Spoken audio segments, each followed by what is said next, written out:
Assalamualaikum warahmatullahi wabarakatuh. Alhamdulillahirabbil alamin.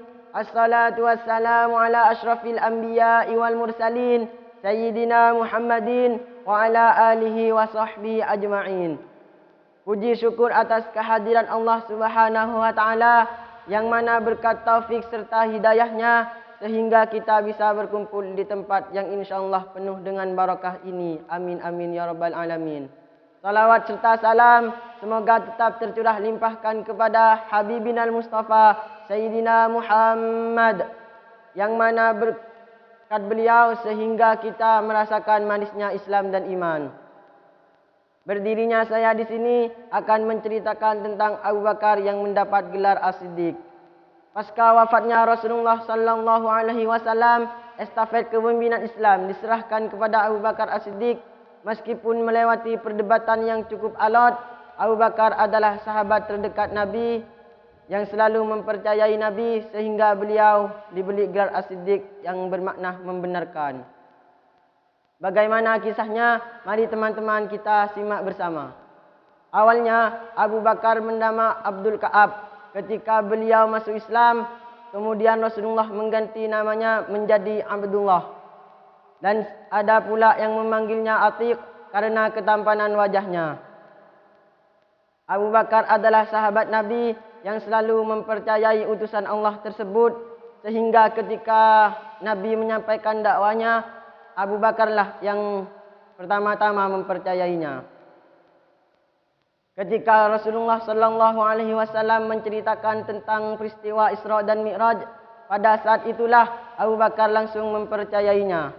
Kisah Nabi tentang perjalanannya dari Baitul Maqdis menuju Sidratul Muntaha tersebut sontak mendapat cemohan dari orang-orang di sekitarnya. Memang sulit diterima akal, akan tetapi Abu Bakar langsung mempercayainya karena kendaraan yang ada pada saat itu hanyalah unta dan kuda. Maka secara nalar mana mungkin Rasulullah SAW dapat menempuh perjalanan ribuan kilometer dalam waktu 3 hari 3 malam. Pada saat itulah kemudian Abu Jahal mempengaruhi kaum Quraisy untuk mengolok-olok pengakuan Nabi SAW. Kemudian datanglah Abu Bakar As-Siddiq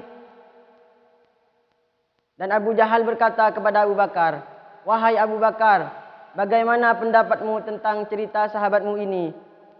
Katanya, semalam berjalan dari Baitul Maqdis menuju Sidratul Muntaha, sedangkan pagi ini ia berada di Mekah. Kemudian Abu Bakar menjawab, apa yang dikatakan Rasul itu benar dan sungguh ia memang benar dan tidak akan pernah berdusta. Kemudian sahabat Rasul itu menambah alasannya, aku akan membenarkan apa yang disampaikan oleh Rasul dan aku akan membenarkan apa yang datang darinya.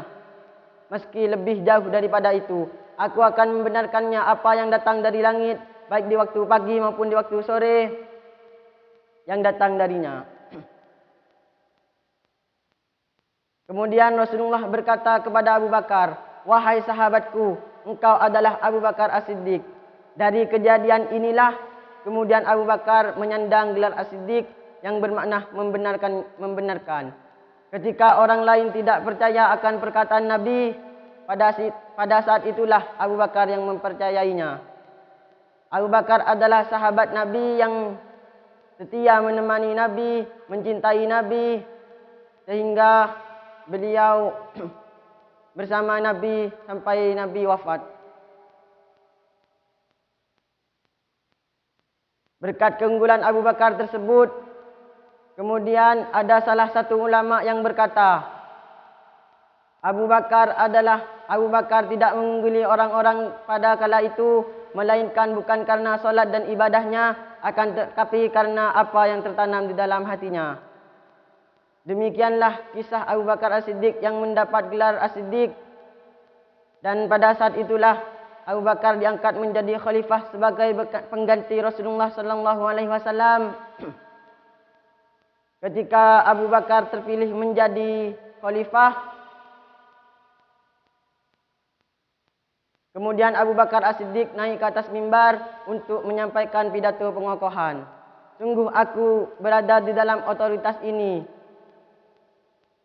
Meskipun aku tidak sanggup untuk menjalaninya, demi Allah aku akan merasa bahagia jika ada yang bisa menggantikan kedudukanku saat ini. Aku hanyalah manusia yang mengenal salah dan lupa.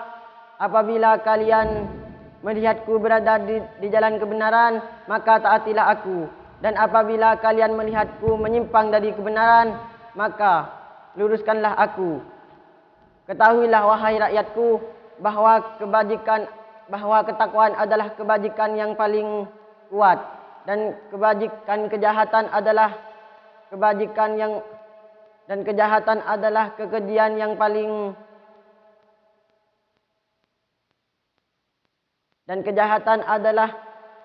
kekejian yang paling yang berlawanan dengan ketakwaan.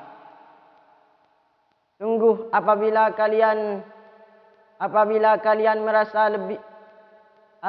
ada di antara kalian yang kuat di hadapan kalian, maka di hadapanku ia lemah, karena aku akan meminta kewajibannya.